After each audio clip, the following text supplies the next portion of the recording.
नमस्कार सभी को। स्वागत है आपका कक्षा 12 की समाजशास्त्र की ऑनलाइन क्लास में। आज हम पाठ 8 का टॉपिक सामाजिक परिवर्तन के लिए प्रयास पढ़ेंगे। भारत में ब्रिटिश शासन के आधिपत्य के फलस्वरूप परंपरागत सामंती सामाजिक संरचना में बदलाव आया।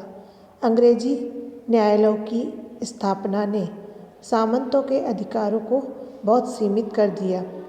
राजस्थान में बदलाव की अलख जगाने में आर्य समाज का अभूतपूर्व योगदान रहा। उन्होंने शिक्षा पर विशेष बल देते हुए कई विद्यालय खोलकर स्त्रियों की शिक्षा के लिए नवीन द्वार खोले। इसमें बताया गया है कि भारत में जो है ब्रिटिश शासन का अधिकार था, ब्रिटिश सरकार का अधिकार था और उसके फलस्वरूप परंपरागत जो सामंती सामाजिक संरचना में बदलाव आया। अंग्रेजी न्यायालयों की स्थापना ने सामंतों के अधिकार को बहुत सीमित कर दिया था। राजस्थान में बदलाव की अलग जगाने में राजस्थान में जो भी बदलाव हुए उसको सबसे ज़्यादा तेज गति से जो प्रभावित किया, उसमें सबसे ज़्यादा अपना योगदान दिया वो आर्य समाज ने दिया। उन्होंने शिक्षा पर विशेष बल देते हुए कई विद्यालय खोले और आर्य समाज ने जो है राजस्थान में बदलाव के लिए अपना योगदान दिया। उसमें उन्होंने शिक्षा पर विशेष बल दिया और विशेष बल देते हुए उन्होंने स्त्रियों के शिक्षा के लिए कई सारे विद्यालय खोले, शिक्षा के लिए कई दरवाजे खोल दिए। समाज सुधारकों के प्रयास के चलते ब्रिटिश सरकार ने डायन प्रथा को समाप्त करने हेतु भी शासकों को पत्र लिखे। जो समाज सुधारक थे उन्होंने अपने प्रयासों के चलते अपने इस कार्य को करते हुए जो डाकन प्रथा थी, डायन प्रथा थी, उसको समाप्त करने के लिए, उसको पूरी तरह ख़त्म करने के लिए शासकों को पत्र लिखे और बड़े राजाओं को पत्र लिखे। उस समय जो उस राज्य को चलाने वाला राजा होता था उनको पत्र लिखे। अतः 1853 में तत्कालीन उदयपुर राज्य ने इस प्रथा को अवैध घोषित कर दिया और कहा गया कि उस समय जो 1853 में उस समय के जो तत्कालीन राज्य था, इस प्रथा को उन्होंने पूरी तरह समाप्त कर दिया तथा ऐसे अपराध में संलग्न लोगों के लिए कारावास के दंड की घोषणा की।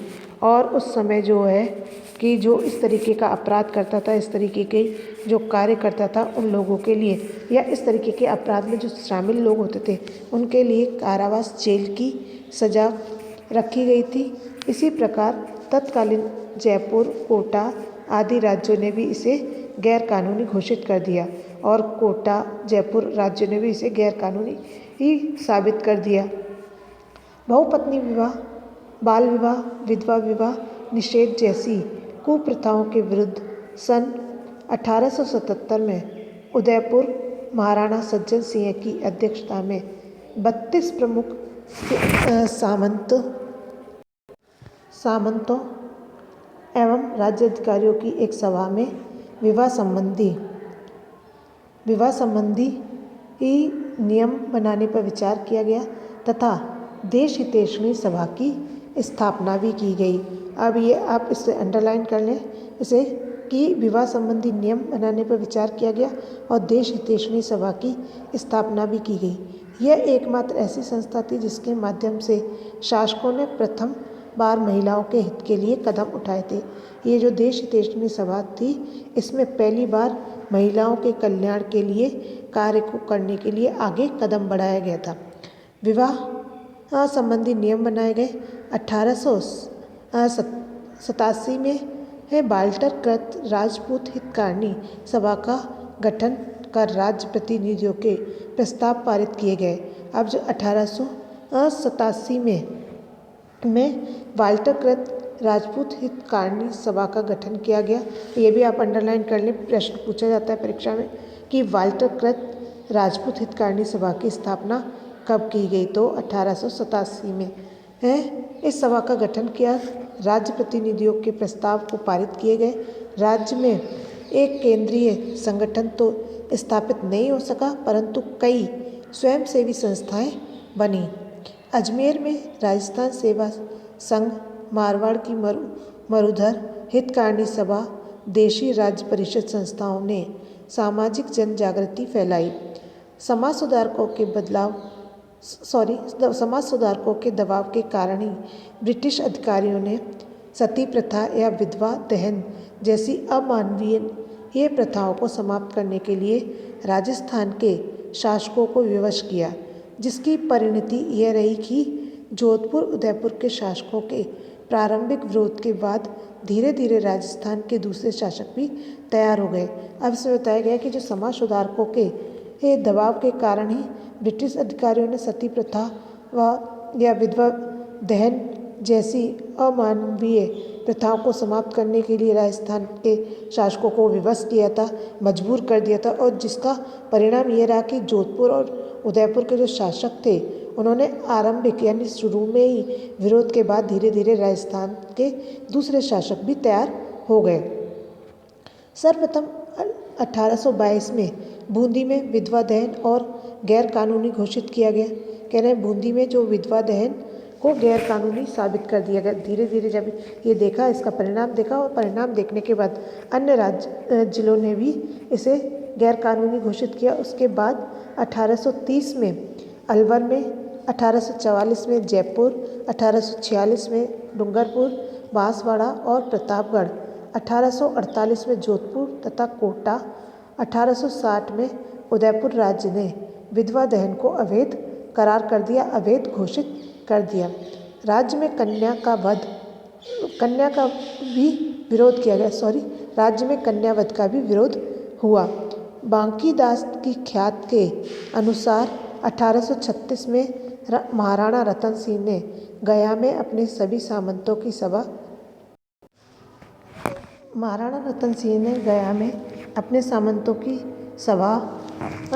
आयोजित कर शपथ दिलाई थी कि वे अपनी बेटियों का वध नहीं करेंगे।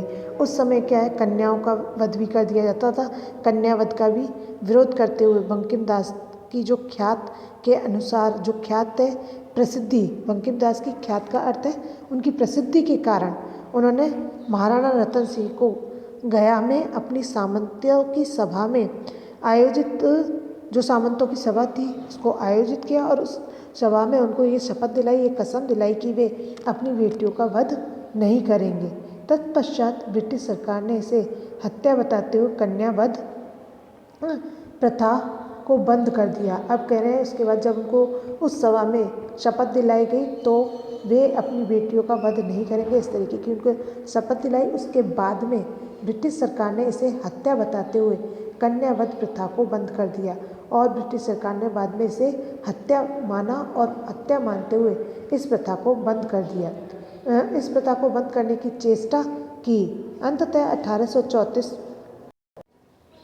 1834 में तत्कालीन कोटा राज्य ने इसे गैर कानूनी घोषित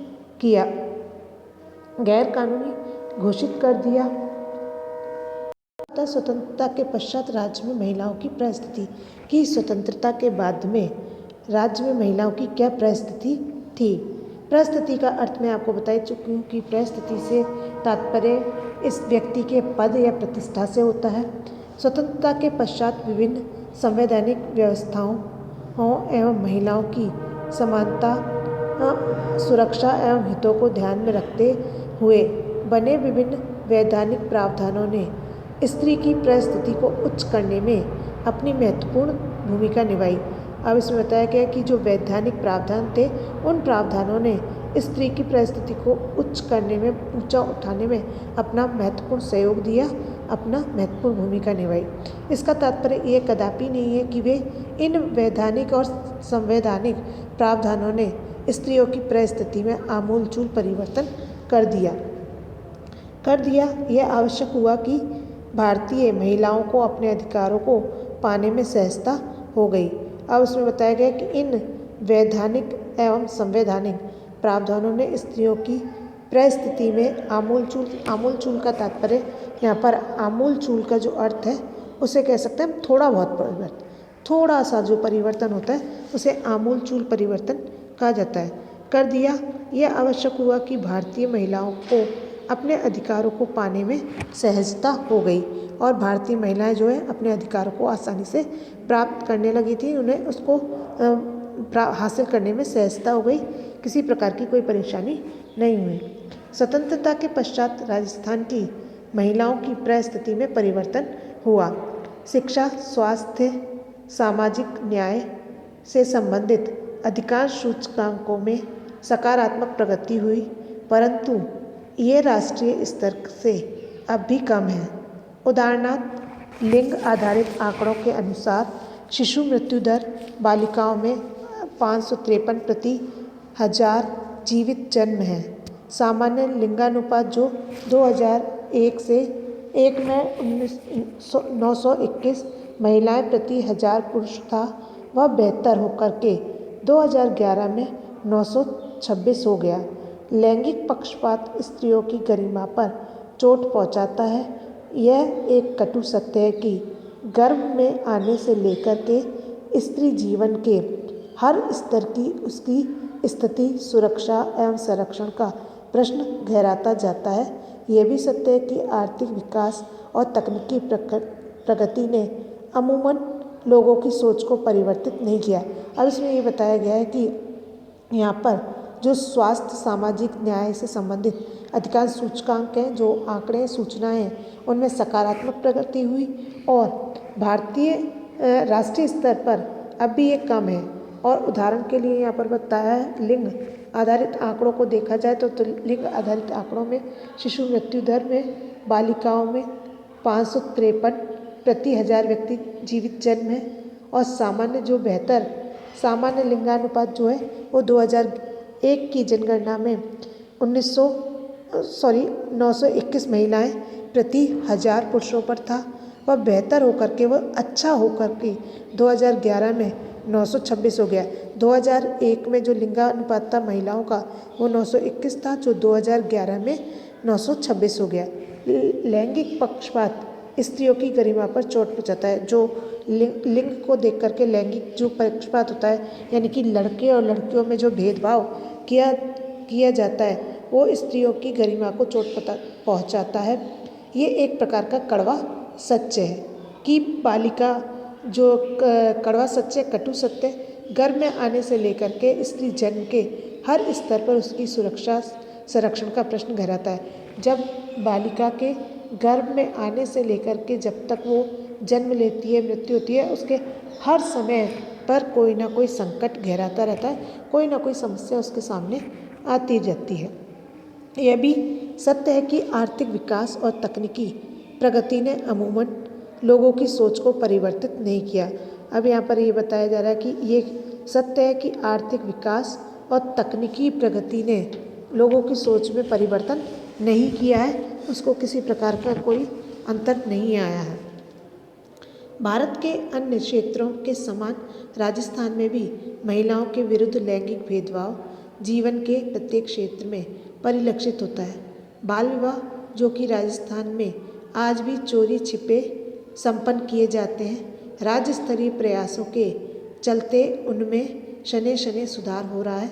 विवाह आयु के आंकड़ों से स्पष्ट होता है कि राज्य में 5 में से 1 महिला का विवाह वैधानिक आयु 18 वर्ष से कम आयु में हुआ था। अब यहाँ पर ये बताया जा रहा है कि भारत के जो अन्य क्षेत्र हैं उनमें क्षेत्रों के समान राजस्थान में भी महिलाओं के विरुद्ध लैंगिक भेदभाव जीवन के प्रत्येक क्षेत्र में दिखाई देता है। यानी कि कहीं ना कहीं स्त्री और पुरुषों में अंतर जो है दिखाई देता है, पक्षपात होता हुआ दिखाई देता है। बाल विवाह, जो कि राजस्थान में आज भी चोरी छिपे संपन्न किए जाते हैं। बाल विवाह है आज भी राजस्थान में संपन्न किए जाते हैं, यानी आज भी राजस्थान में कहीं ना कहीं बाल विवाह अवश्य हो रहे हैं, जो कि राजस्थान में संपन्न किए जाते हैं। राज्य स्तरीय प्रयासों के चलते उनमें धीरे धीरे सुधार हो रहा है।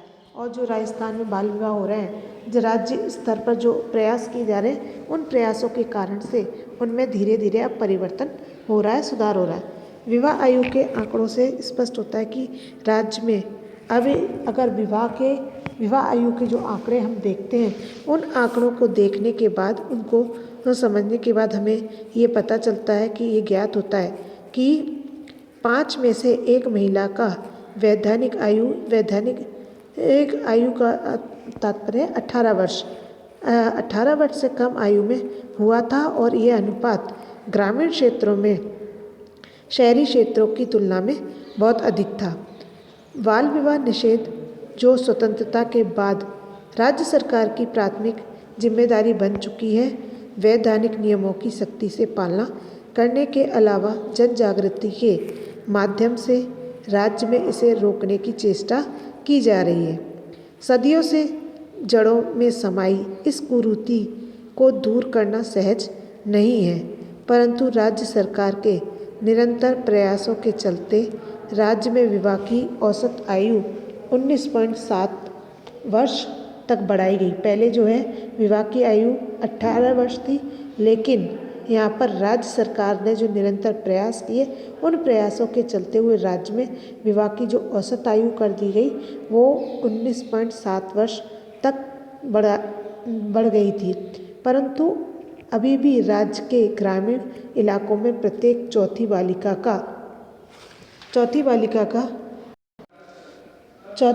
का विवाह वैदिक आयु से कम में हो जाता है। स्वतंत्रता के पश्चात महिलाओं की सुरक्षा एवं संरक्षण के लिए 2 महत्वपूर्ण कानून बने हैं। अब कहा जा रहा है यहाँ पर स्वतंत्रता के बाद में महिलाओं की सुरक्षा के लिए, उनकी देखभाल के लिए 2 महत्वपूर्ण कानून बने। पहला दहेज निरोधक अधिनियम तथा दूसरा घरेलू हिंसा से सुरक्षा संबंधी अधिनियम। पहला जो था वो दहेज निरोधक अधिनियम था, जिसमें दहेज के कारण से महिलाओं को, बालिकाओं को मार दिया जाता था। अगर महिला अपने घर से दहेज नहीं लेकर के जाती है तो ससुराल में उसे इतना प्रताड़ित किया जाता था और कई बार दहेज न मिलने के कारण से उसे मार भी दिया जाता था। तथा दूसरा जो है वह घरेलू हिंसा से सुरक्षा संबंधी अधिनियम। इसके अंतर्गत महिलाओं को घरों में जो आपसी लड़ाई झगड़े कलह होते थे उससे के कारण से भी कहीं ना कहीं वो मौत को गले लगा लेती थी या उसे मार दिया जाता था। तो दूसरा हो गया घरेलू हिंसा से सुरक्षा संबंधी अधिनियम। राज्य के लिए यह दुर्भाग्यपूर्ण तथ्य रहा है कि पितृसत्तात्मक व्यवस्था तथा अन्य प्रचलित मान्यताओं के चलते वैवाहिक और अन्य लैंगिक मामलों में बढ़ोतरी हुई है। लगभग 46.3% विवाहित महिलाओं ने कभी ना कभी पति द्वारा की गई हिंसा की शिकायत की है।